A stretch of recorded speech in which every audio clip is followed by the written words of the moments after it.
কি বানা? কড়াই বসিয়ে দিলাম। এখন রান্না করব কলমি শাক। ওই রসুন ফোড়ন দিয়ে কলমি শাক, হলুদ, নুন, শুকনা লঙ্কা ফোড়ন দিব। শাকটাকে একদম মিহি করে বারিক বারিক কাটা হয়েছে। হ্যাঁ, আর বটিতে কেটেছ? আর কড়াই বসিয়েছি, তেল দিব, তারপর কালো জিরা, রসুন আর শুকনা লঙ্কা ফোড়ন দেবো। আর ধুয়ে নিয়েছো শাকটাকে ভালো করে? শাকটাকে ভালো করে ধুয়ে দেবেন। ঠিক আছে, এখন কড়াইতে দিবে তেল। কড়াইটা গরম হয়ে গেলে তেল দিবেন।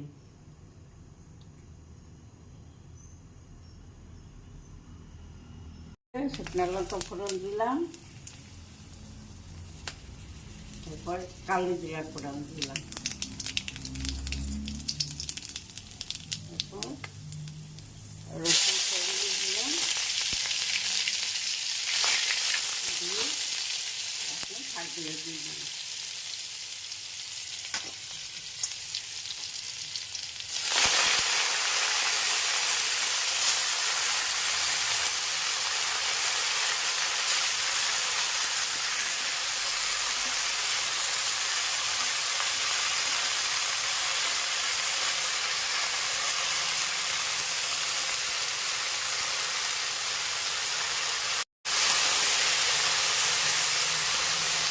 গ্যাসটা সিমে করে দিবে।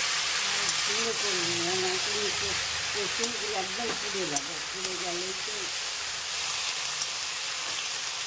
ভালো লাগবে না। হয়ে গেল, এখন হলুদ আর নুন দিয়ে দেবো।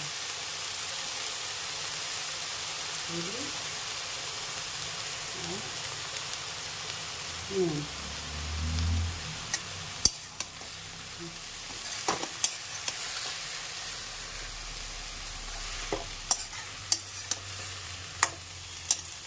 একটা কাঁচা লঙ্কা দিয়ে দিলাম। হ্যাঁ, বেশিও দিতে পারেন, যারা ঝাল খান তারা বেশি দেবেন।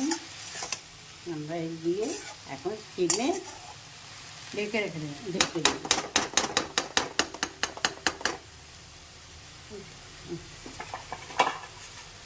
ঢেকে দিলাম 10 মিনিটের জন্য। হ্যাঁ, 10 মিনিট। এবার খুলে দিলাম ঢাকাটা।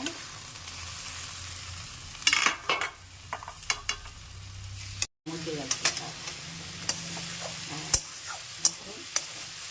একটা মধ্যে রেখে ভাজা ভাজা করে নামাতে হবে।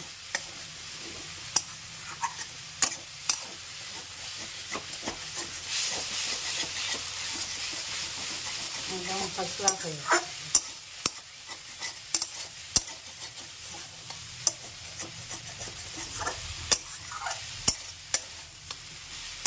বাটিয়ে দিলাম গ্যাসটাকে।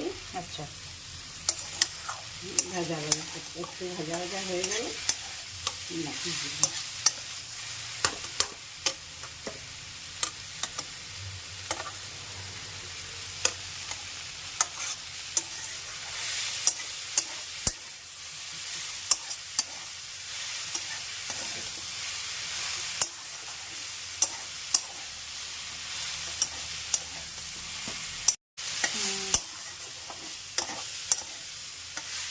একদম হয়ে গেছে। শাকটা হয়ে গেছে। এখন গ্যাসটা বন্ধ করে দিই। হ্যাঁ, গ্যাস বন্ধ করে দিলাম। এখন পাত্রে ঢেলে দিলাম।